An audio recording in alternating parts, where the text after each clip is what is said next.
कोई बात करे उससे दुख हल्का हो जाए, कोई बात करे उससे दुख हल्का हो जाए, जो प्रेम करे उससे वो उसका हो जाए, जो प्रेम करे उससे वो उसका हो जाए, वो बिन बोले दुख को पहचान जाता है, वो बिन बोले दुख को पहचान जाता है। जब कोई नहीं आता मेरा कृष्ण आता है, जब कोई नहीं आता मेरा कृष्ण आता है।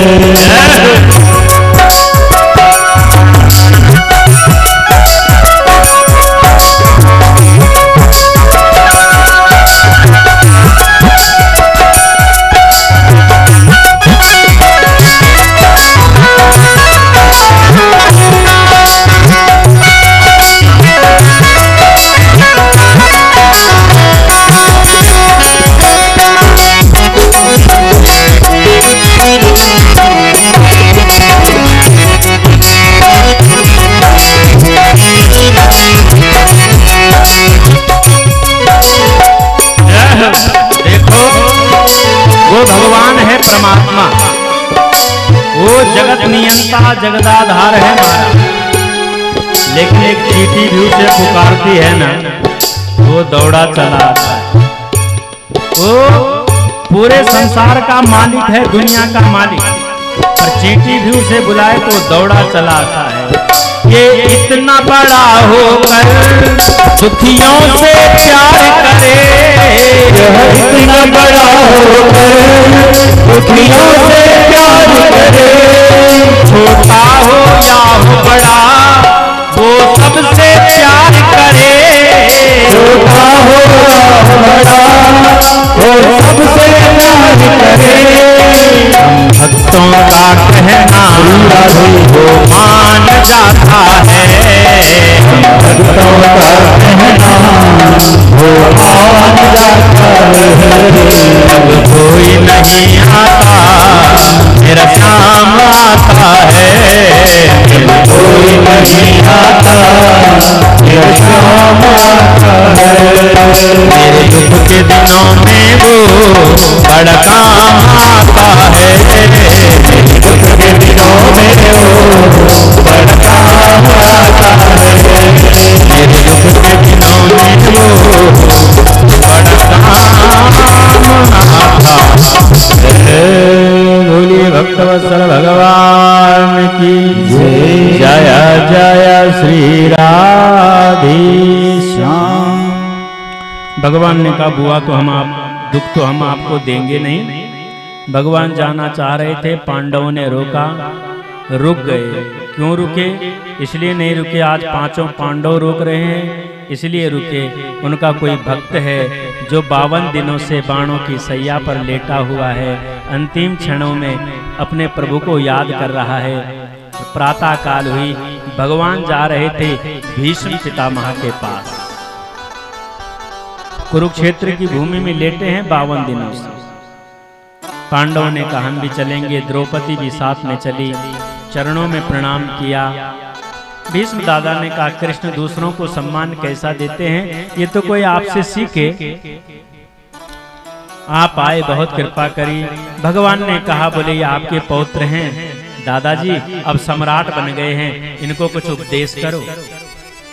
भीष्म दादा ने कहा जिनको आपका सानिध्य मिला हो उन्हें मैं क्या उपदेश करूं, फिर भी आपकी आज्ञा है कृष्ण, जरूर कुछ कहूंगा। बेटा अब आप साधारण मनुष्य नहीं रह गए हो, सम्राट बन गए हो, और सम्राट का ये धर्म है क्या?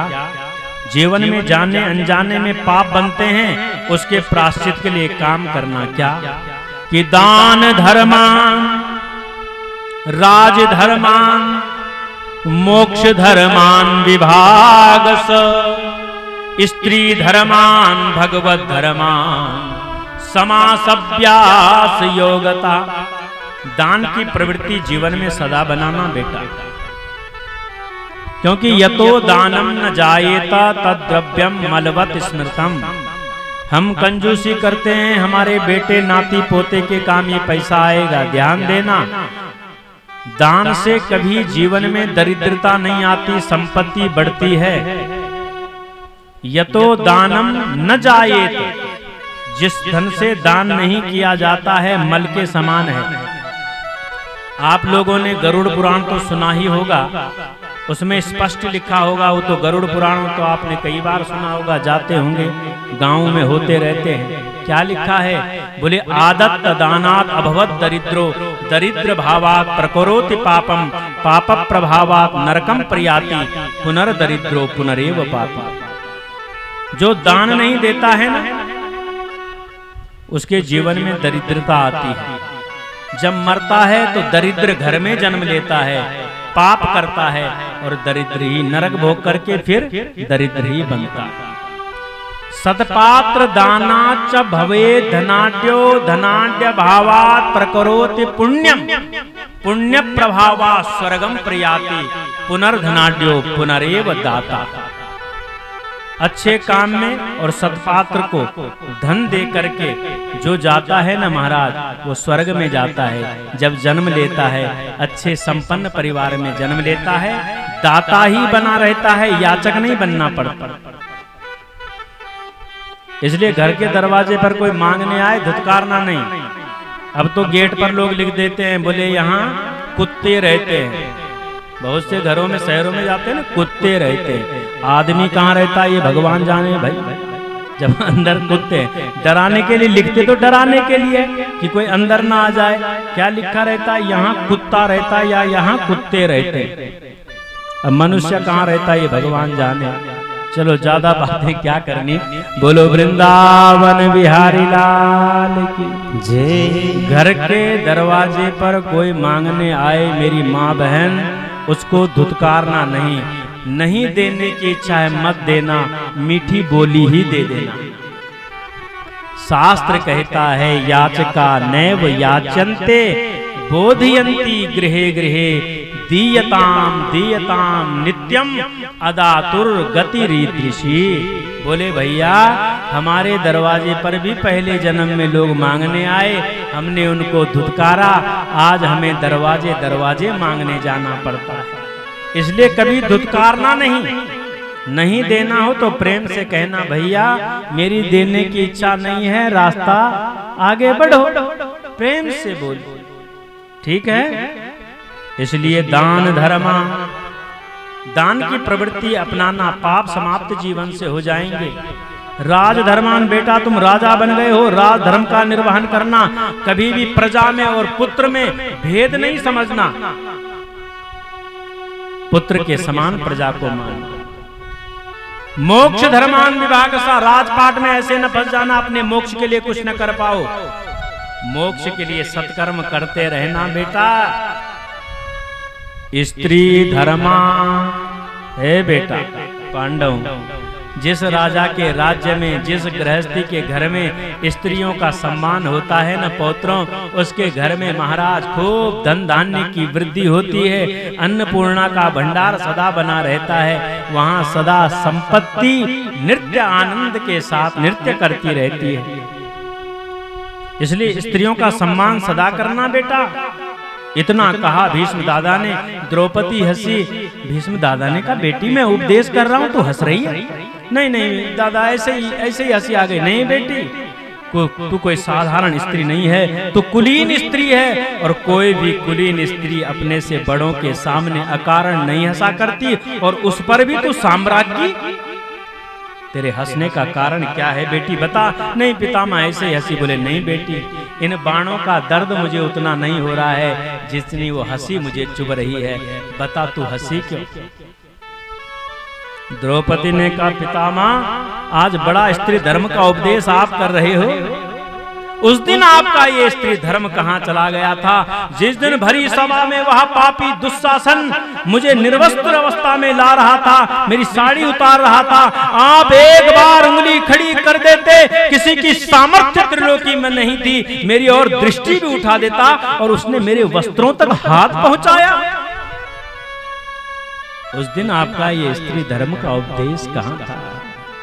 भीष्म दादा ने कहा, बेटी मुझे अपने 1000 जन्म याद है, मेरे जीवन का कोई ऐसा पाप नहीं है बेटी, मैंने कोई पाप नहीं किया। इसी जन्म में उस पापी दुष्ट दुर्योधन का अन्न मैंने खाया, मेरा मन बदल गया, मैं कुछ बोल नहीं पाया और बेटी उसी का कष्ट मैं अभी तक ये भोग रहा हूँ। उसके द्वारा जो मैंने अन्न खाया था, उससे जो मेरा रक्त बना, उस रक्त का एक एक कतरा मेरे शरीर से निकल गया है, मेरा चित्त निर्मल और पवित्र हो गया, इसलिए मैं कह रहा हूँ। द्रौपदी ने कहा, पितामह क्षमा करना, आपके हृदय को दुख देने का मेरा कोई मंतव्य नहीं था, पर मेरा हृदय सदा से जल रहा था, मेरा वो पितामह कुछ बोला क्यों नहीं, कुछ बोला क्यों नहीं? बेटे मैं विवश था, परवश था, आज मेरा चित्त निर्मल हो गया, पवित्र हो गया। सब औरों से अपने मन को भीष्म दादा ने हटाया, संसार से भगवान में लगाया और भगवान में लगा करके महाराज भगवान से प्रार्थना कर रहे हैं, प्रभु मेरी जो ये मति है, मेरी ये बुद्धि है, इसी समय आप में लग जाए, क्योंकि जीव की जो बुद्धि है वही अंतिम समय में बिगड़ती है। ध्यान देना, बिगड़ती कैसी है माताओं? हम जीवन भर जो परिश्रम करते हैं, बुढ़ापे में मनुष्य की आसक्ति परिवार में ज्यादा हो जाती है। कोई भी जीव है, वो कोई भी हो, बोले मेरी मति आप में लग जाए, क्योंकि अंतिम समय में बुढ़ापे में हमारा जो चित्त है, मन है, संसार में अटकता है। मेरा बेटा का क्या होगा, मेरी बहू का क्या होगा, मेरे नाती पोते का क्या होगा? ये जड़ें इतनी मजबूत हो जाती हैं, आपसे अलग नहीं हो पाती, इसलिए संसार में भटकती है।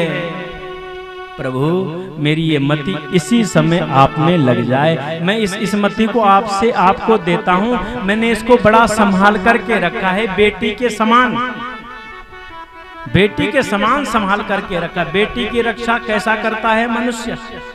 अपने शरीर से, आत्मा से ज्यादा। इस पर कोई दाग ना लगे, कलंक ना लगे, इसे कोई दुख ना हो, ऐसे बेटी की रक्षा मनुष्य करता है। जैसे अपनी बेटी की देख रेख जीव करता है, ऐसे मैंने इस बुद्धि को संभाल करके रखा है, इसमें कोई विषय प्रवेश न कर पाए, इसमें कोई मलिनता, इसमें खोट न लग जाए। ये मति आपके चरणों में समर्पित करता हूँ। और पुष्पागृत छंद में भगवान ने स्तुति गाई, केवल एक मंत्र के द्वारा भगवान के चरणों में अर्पित करते हुए सभी लोग भाव से कि इति मते रूप कल्पिता वितृष्णा भगवती सात्वत पुंगवे विभूमि स्वसुख मुपगते क्वचिति हर्तुं प्रकृति मुपेयुषि यद्भवा प्रवाह। बोले प्रभु ये मति मैं आपको अर्पण करता हूँ, अब ये आपकी है, ये सुधरे, ये बिगड़े, अब मैंने इसको आप में अर्पित कर दिया है।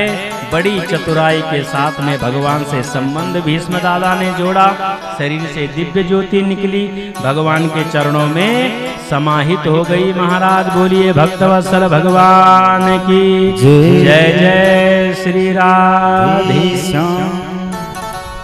क्यों माताओं विलंब तो नहीं हो रहे हो आज? अब घड़ी देखने लग गई माता। बोलो वृंदावन बिहारी लाल की जय। 5 मिनट रुक जाओ, इतना सुन ही लिया, 10 मिनट और झेल लो हमको, कोई बात नहीं, समय दोबारा कब मिले न मिले, हैं झेल लोगे 10 मिनट? बताओ, हाथ खड़ा करो जरा। अरे माताएं तो प्रसन्न है भाई, आनंद के साथ में। बोलो वृंदावन बिहारी लाल की जय। वाह, ऐसे भक्त के। अच्छा कहीं कहीं हम पूछते हैं तो लोग ऐसे हाथ रहते हैं नीचे, ऐसे बांध देते हैं, कहीं गलती से ऊपर ना उठ जाए। हैं भाई, ये तो बड़ी श्रद्धा माताओं के अंदर है। वह ऐसे ही भगवान की भक्ति आपके जीवन में बनी रहे माताओं, और भगवान ने जैसे समस्त भक्तों पर कृपा करी आप पर भी करते रहे।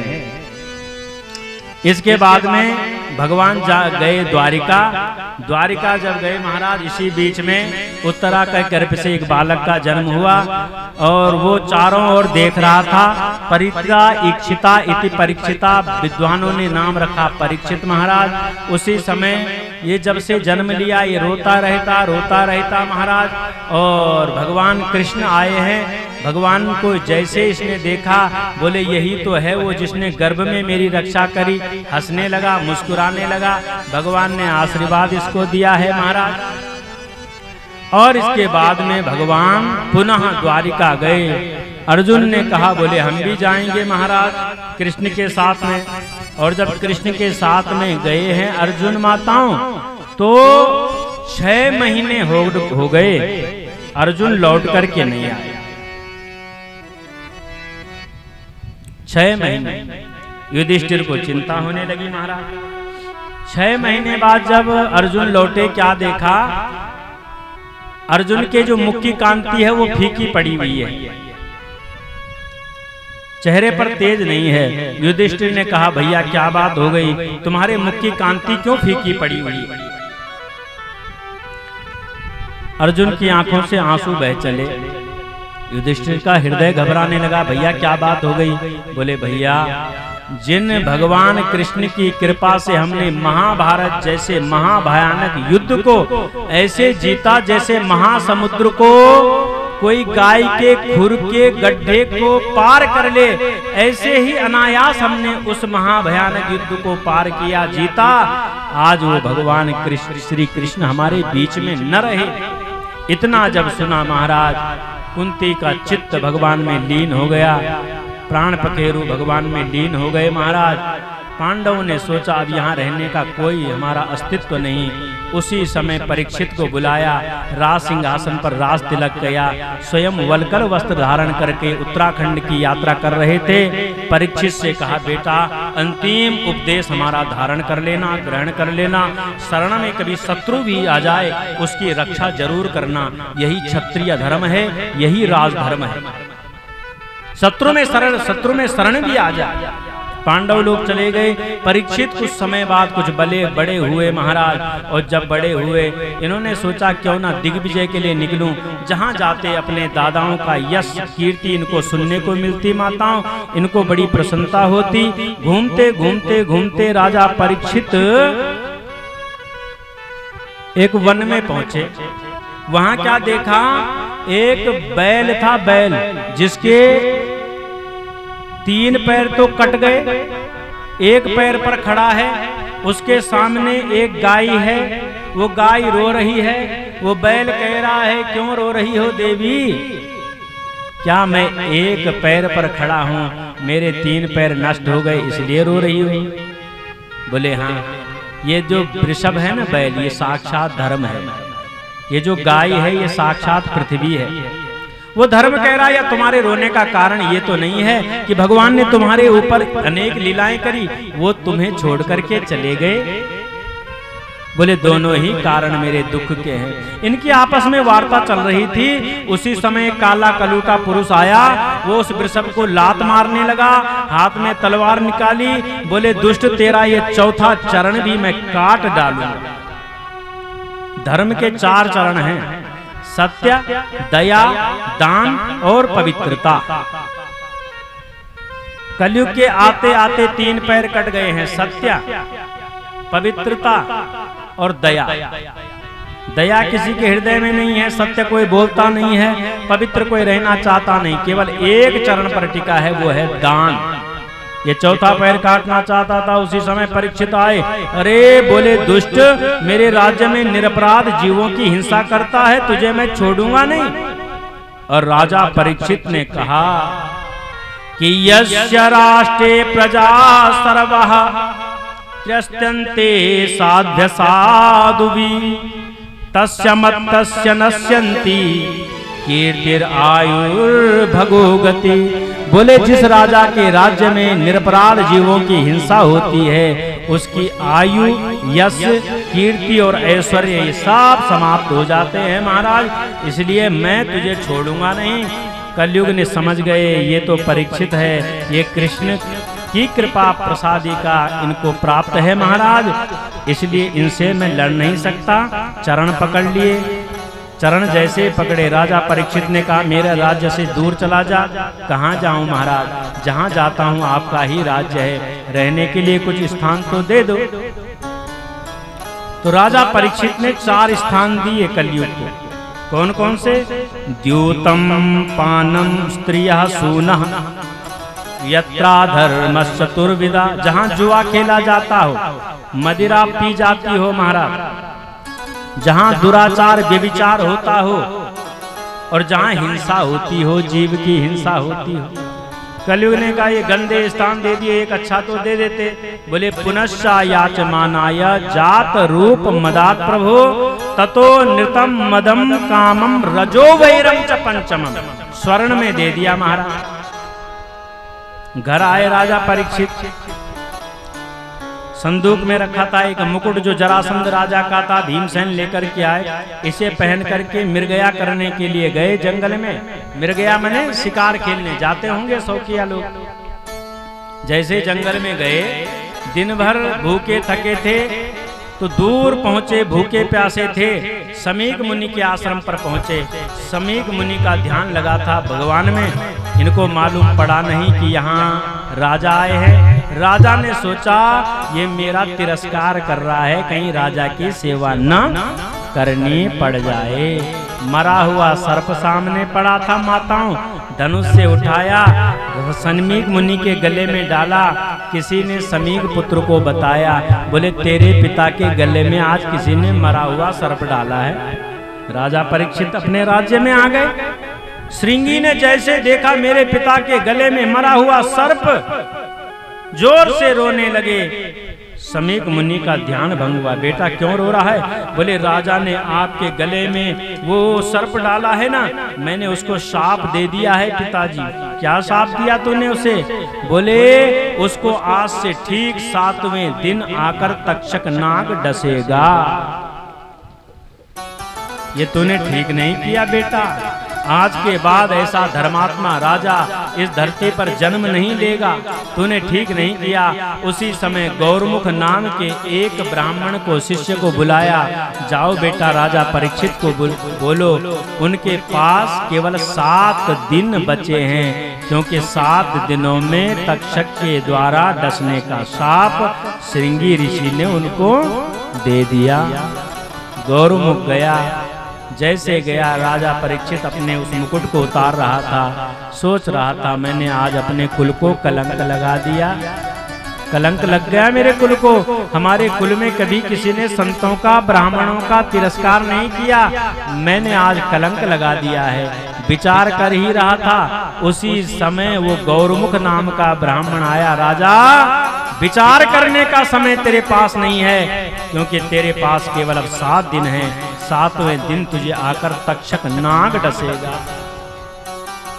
परीक्षित ने सोचा ये तो गुरुपुत्र ने मेरे ऊपर कृपा करी महाराज, मुझे तो एक क्षण जीवित रहने का अधिकार नहीं था, 7 दिन दे दिए। उसी समय जन्मेजय को बुलाया, राज सिंहासन पर बिठाया, गंगा तट पर चले गए और गंगा तट पर बैठ करके भगवान का चिंतन करने लगे।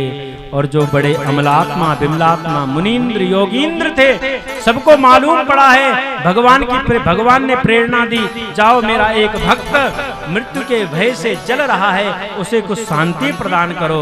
वहाँ वेद व्यास हैं, अत्रि हैं, वशिष्ठ हैं, च्यवन हैं, मेधातिथि हैं, देवल हैं, देवरात हैं, शक्ति हैं, पराशर आदि बड़े बड़े धर्मात्मा मुनि। और सबसे केवल यही प्रश्न परीक्षित ने किया। माताओं, ये प्रश्न अपने लिए नहीं है, जगत के लिए किया। क्या प्रश्न पूछे कि अतः पृच्छामि संसिद्धिं योगिनाम परमं गुरु। हे योगियों, हे परम गुरुओं, मैं आपसे ये पूछना चाहता हूँ, जो म्रियमाण पुरुष है, जो तत्काल मरने वाला जीव है, उसके लिए कौन सा कर्म श्रेष्ठ है? किसी ने कुछ नहीं कहा। उसी समय महाराज 16 वर्ष के सुखदेव भगवान चले आ रहे हैं, मुख से कृष्ण कृष्ण कृष्ण निकल रहा है, नंग धड़ंग हैं। गांव वालों ने सोचा ये तो नंगा बाबा आया, नंगा बाबा आया। कोई कीचड़ डालता, कोई पत्थर डालता, इन पर कोई प्रभाव न पड़ता। ये तो कृष्ण कृष्ण कृष्ण कहते हुए आगे बढ़े और जैसे गंगा तट पर आए, बड़े बड़े योगिंद्र मुनिंद्र आसन छोड़कर खड़े हो गए। परीक्षित ने कहा ये कौन आ गए? बोले यही तुम्हारा कल्याण करेंगे राजा, इनके चरण पकड़ो। चरण पकड़े, महाराज आपने कृपा करी, दया करी, मेरा भाग्य आज महाराज मुझ पर बहुत प्रसन्न हो गया। बोले अधिक प्रशंसा मत करो इनकी, अपने मतलब की बात पूछो, तुम्हारा कल्याण हो जाएगा। परीक्षित ने हाथ जोड़ा, इनको बैठने को आसन दिया। बोले महाराज मैं ये जानना चाहता हूँ कि अतः पृच्छामि संसिद्धिं योगिनां परमं गुरुं पुरुषस्य हयत् कार्यं म्रियमाणस्य सर्वथा। जो तत्काल मरने वाला जीव है उसके लिए कौन सा कर्म श्रेष्ठ है? यत् श्रोतव्यम अथोचप्यम यत् कर्तव्यम निर्भी प्रभु स्मर्तव्यम भजनीयम वा ब्रूहि यद् वा विपर्ययम्। बोले वो किसका स्मरण करे, किसका भजन करे, किसका गान करे? महाराज ये बताओ। सुखदेव जी ने विलंब नहीं किया है माता। जो सदगुरु आता है ना, वो 1 मिनट में आपकी सदगति प्रदान करने वाला होता है। इन्होंने पूछा किसका भजन, किसका स्मरण, किसका कीर्तन करे? सुखदेव जी ने कहा, बोले परीक्षित कि तस्मात् भारत सर्वात्मा भगवानीश्वरो हरि श्रोतव्या कीर्तितव्यस्य स्मर्तव्या से सता भयम्। बोले जिनको कोई काल कहता है, कोई भगवान कहता है, कोई परम पिता कहता है, जीव को उन्हीं का स्मरण, उन्हीं का भजन और उन्हीं का कीर्तन करना चाहिए। बोलिए भक्तवत्सल भगवान की जय जय श्री राधे। इसके सिवा कोई और कर्म नहीं है महाराज। और यहाँ से सुखदेव जी ने कथा कहनी प्रारंभ करी। वो कथा हम कल के सत्र में कहेंगे महाराज। कल आप ठीक 2:30 बजे यहाँ पर आ जाएंगे। कल सुंदर सुंदर चरित्र हैं। कल सती मैया का चरित्र भी है और ध्रुव आदि चरित्र हैं। जड़ भरत उपाख्यान है महाराज। अजामिल आदि कथाएं हैं। कर्दम ऋषि की आदि की कथाएं और प्रभु प्रेरणा से जितना वाणी से कहा जाएगा वो आपको मिलेगा। आइए, सुखदेव महाराज ने जो हमको उपदेश किया है, जब तक आरती प्रज्वलित होती है तब तक हम सभी लोग उसका अनुसरण अनुकरण करें, भाव से गाएं। क्या? जय गोपाल राधा कृष्ण गोविंद गोविंद। जय गोपाल राधा कृष्ण गोविंद गोविंद। हे नंदलाल राधा कृष्ण गोविंद गोविंद। हे नंदलाल राधा कृष्ण गोविंद गोविंद। कृष्ण गोविंद गोविंद। कृष्ण गोविंद गोविंद। गोविंद गोविंद कृष्ण गोविंद गोविंद। माधव गोविंद गोविंद। माधव गोविंद गोविंद। माधव गोविंद गोविंद। माधव गोविंद गोविंद। जय गोपाल राधा कृष्ण गोविंद गोविंद। जय गोपाल राधा कृष्ण गोविंद गोविंद।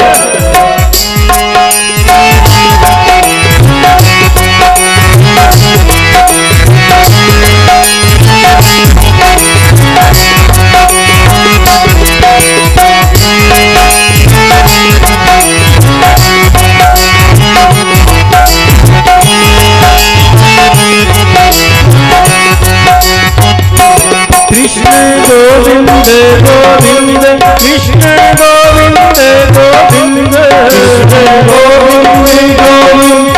कृष्ण गोविंद गोविंद। माधव गोविंद गोविंद माधव गोविंद गोविंद माधव गोविंद गोविंद माधव गोविंद गोविंद कृष्ण गोविंद गोविंद कृष्ण गोविंद गोविंद कृष्ण गोविंद गोविंद कृष्ण गोविंद गोविंद माधव गोविंद गोविंद माधव गोविंद गोविंद माधव गोविंद गोविंद माधव गोविंद गोविंद जय गोपाल राधा गोविंद गोविंद जय गोपाल राधा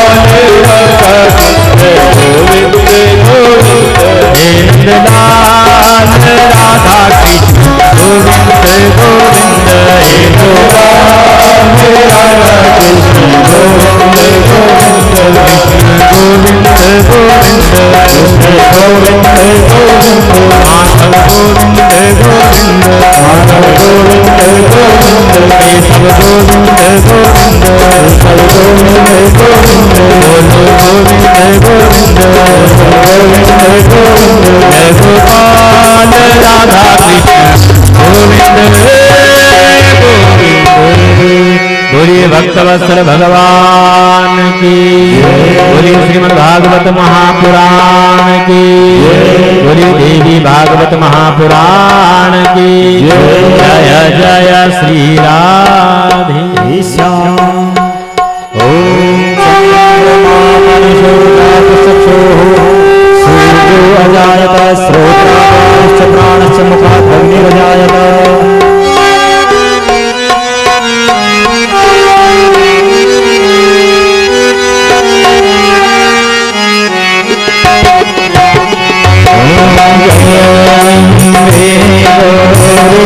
मैया जय तुमको इस दिन जावत भैया जी को सदाई बरावत हरि ब्रह्मा शिव जी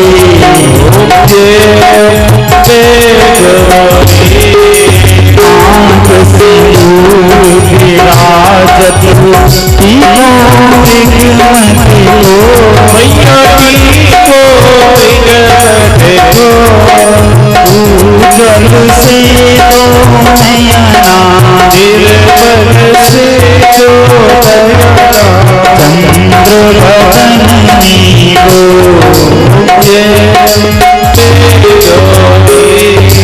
कनक समान परिवर रतांबर राधे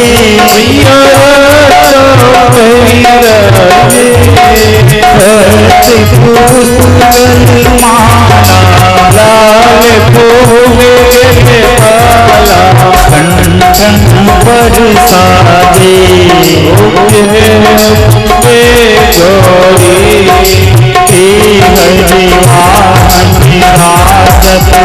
खड़ग खबर धारी भैया खड़ग खबर धारी सूर्यनंद मुनि जन सेवक मुनि जन सेवक इनके दुख हारी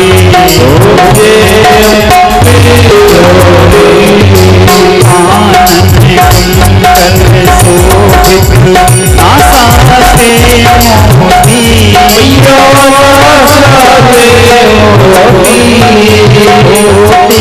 चंद्र दिवाकर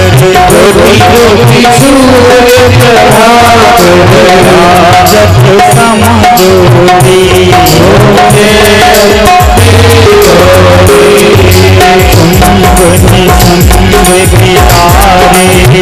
महिषासुर घाती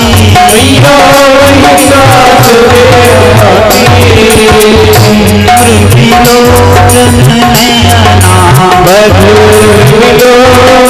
दयना इस दिन मत माती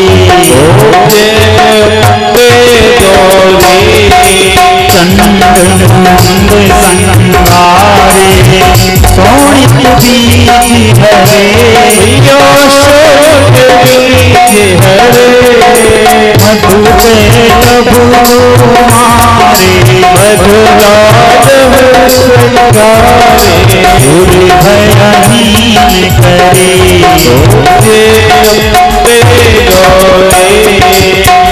ब्रह्माणी रूपाणी तुम कमलानी मैया आगमनी गम भवानी शिव पट रानी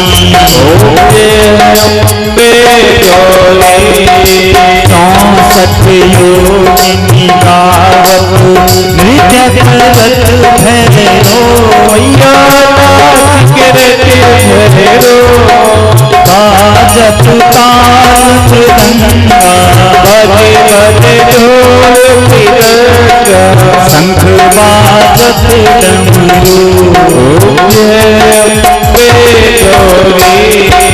तुम ही जग की माता तुम ही हो भरता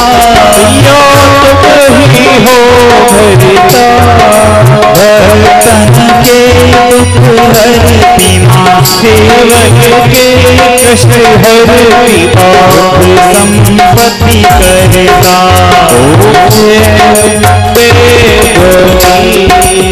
उदाचार्य अति शोभित वरुणाधारी